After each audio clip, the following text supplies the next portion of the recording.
Sud Radio, Osez investir, Thomas Binet.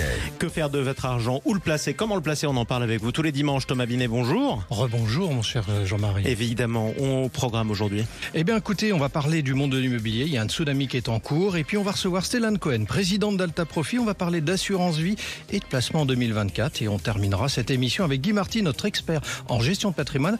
Eh bien on va parler d'or. Voilà. C'est formidable. Au cœur des quartiers pour mieux vous conseiller, le réseau Century 21 et ses 960 agences immobilières vous présentent Sud Radio, Osez investir, le conseil de la semaine. Alors Thomas, vous l'avez dit à l'instant, un tsunami en cours dans le monde de l'immobilier. Qu'est-ce que vous entendez par là?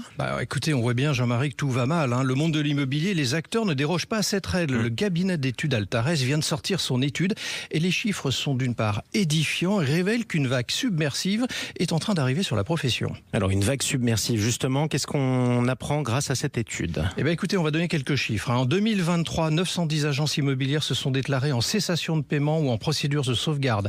Nous n'avions pas atteint ce niveau depuis 2009 et très clairement le nombre de défaillances a bondi de 116% par rapport à 2022. Et Altares tape sur 1000 défaillances en 2024. Ouais, et qu'en est-il du reste de la filière? Eh bien ça va pas beaucoup mieux. Faillite de 122 promoteurs et de, écoutez bien, 867 constructeurs de maisons individuelles.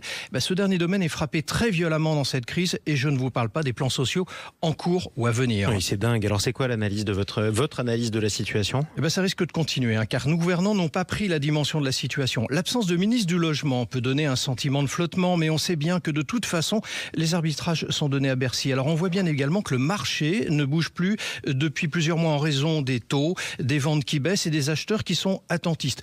Et avec tout ça, on n'a pas parlé non plus du logement social. Christophe Robert, délégué général de la Fondation Abbé Pierre, vient de rendre public les chiffres du mal logement à l'occasion des 70 ans de l'appel de l'Abbé Pierre en hiver 54. Écoutez là aussi, 2 400 000 ménages en attente de logement social, 4 100 000 mal logés en 2023, 330 000 SDF en 2023 contre 143 000 en 2012 et on jugeait déjà ça comme inacceptable. Bref, tous ces chiffres sont là et sont dans le rouge, car le logement, c'est aussi le logement social. Et voilà, plus qu'un tsunami, nous sommes probablement à l'aube d'une bombe sociale. Et on en parlait précisément hier avec Sylvain Lévy-Valency et toute l'équipe de Parlons Immo et leur invité. Tout de suite, c'est votre invité que nous accueillons, Thomas Binet. L'invité de la semaine est Stellan Cohen, présidente d'Alta Profit. C'est un courtier et un conseil en gestion de patrimoine en ligne qui accompagne 60 000 clients dans leur solution d'épargne ou alors d'investissement depuis près de 25 ans. Bienvenue à vous, Stellan Cohen. Vous êtes l'invité de Thomas Binet. On va justement parler d'assurance vie. Après des années de baisse successive de son rendement, serait-elle en train de reprendre des couleurs et de redevenir le placement sur lequel il faut investir en 2024? Avant de faire un tour d'horizon avec vous des fonds euros sur le marché, et pour bien comprendre le mécanisme qui s'opère depuis plusieurs mois, peut-on revenir, Stellan Cohen, sur le contexte économique dans lequel nous évoluons? Qu'en est-il? On vient d'en parler un petit peu d'ailleurs. Absolument. On est face à une incertitude quant à la croissance économique mondiale. Il faut aussi regarder la situation géopolitique qui est quand même très très tendue avec des zones de conflit dans différentes parties du monde. L'inflation ne baisse pas forcément aussi vite qu'on aimerait. C'est vrai que par contre, au niveau de l'emploi et notamment en France, on a effectivement une hausse très très forte de l'emploi. Maintenant, on va attendre les résultats des entreprises. Tout ça pour dire que sur les marchés financiers, est-ce que l'année 2024 sera comme l'année 2023, c'est pas certain. Mais pour autant, Stellan Cohen, l'environnement a été propice au rendement des fonds euros, qui sont même bons, voire très bons pour certains. Quelle est la moyenne du rendement pour l'ensemble des assureurs? Alors, le mois de janvier, comme tous les ans, donc, a vu l'annonce des taux de participation aux bénéfices, donc des rendements des fonds en euros. Et là, la moyenne qu'on a pu faire déjà, on est aux alentours de 2,5% net, avec des grandes disparités cependant entre les assureurs. Et on peut voir des assureurs qui, par des systèmes de bonus ou de boost, haussent considérablement cette moyenne. Oui, mais alors, on voit quand même qu'on a atteint un certain niveau de taux et on voit bien que le livret A qui sert annuellement en ce moment, à savoir 3%, tout ça c'est fait exprès d'après vous? Comment ça se passe concrètement? Il est certain que le livret A, avec 3% de rendement net, totalement défiscalisé. Alors, plafonné, c'est vrai, mais défiscalisé est un benchmark pour les assureurs. Donc effectivement, les assureurs ont fait des efforts pour se situer avec des rendements, en tout cas pour les meilleurs, au-delà de 3%.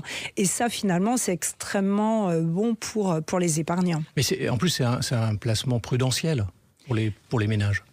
Alors le fonds en euros, c'est un placement prudentiel puisque c'est la spécificité de l'assurance à la française, c'est que le fonds en euros garantit le capital, même avec les frais de gestion annuels, mais il y a quand même cette garantie en capital et c'est inédit sur le marché. Alors vous avez utilisé une expression tout à l'heure, je vous ai entendu boost de rendement, c'est bien ça.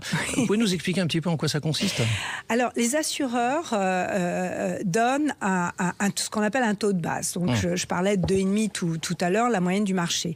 Et pour pouvoir collecter, attirer davantage de flux d'épargne sur les fonds en euros, ils proposent des systèmes de bonus par rapport à ce taux de base.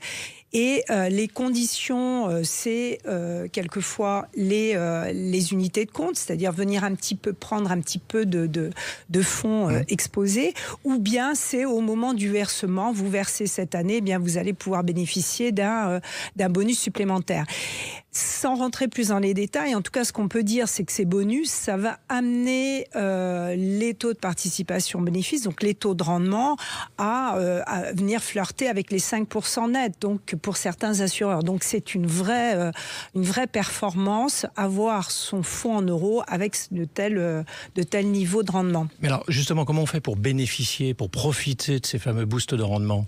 Alors, soit que vous avez effectivement donc, une somme sur le contrat d'assurance et vous investissez sur des fonds, une part unité de compte à côté, donc ça vous permet d'accéder à ce boost supplémentaire, donc de 1, de 2, ou bien vous versez dans la période qui est préconisée par l'assureur qui propose une promotion commerciale à ce moment-là. Mais est-ce que ça veut dire que les assureurs vont continuer à proposer des dispositifs à taux boosté en 2024 ? Ils ont déjà commencé à lancer pour certains.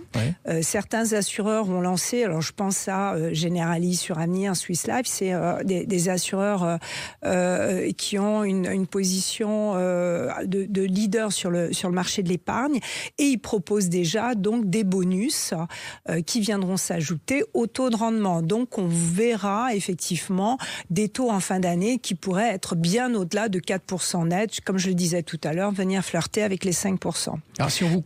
Pardon, je vous en prie. Oui. Voilà, donc par rapport au livret A, on voit bien que là, il y a une surperformance intéressante pour l'épargnant. Mais est-ce que ça veut dire, pour se résumer quand même, Stéphane Cohen, que le placement donc à privilégier en 2024 est bien le fonds en euros sur un contrat en assurance vie ? Le fonds en euros, l'assurance vie retrouve des couleurs grâce effectivement au fonds en euros, mais aussi grâce à l'enveloppe juridique et fiscale que propose l'assurance vie, qui reste, on le rappelle, le placement préféré des Français. Donc il faut s'intéresser effectivement en ce début d'année au fonds en euros à l'intérieur des contrats d'assurance vie.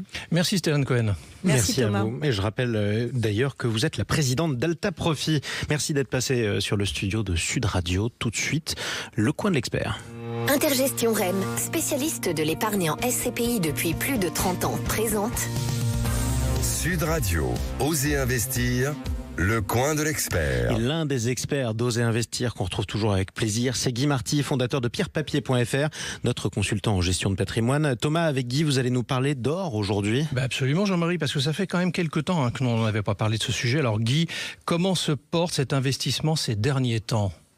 Alors l'or va bien. Et en même temps, il reste un grand mystère.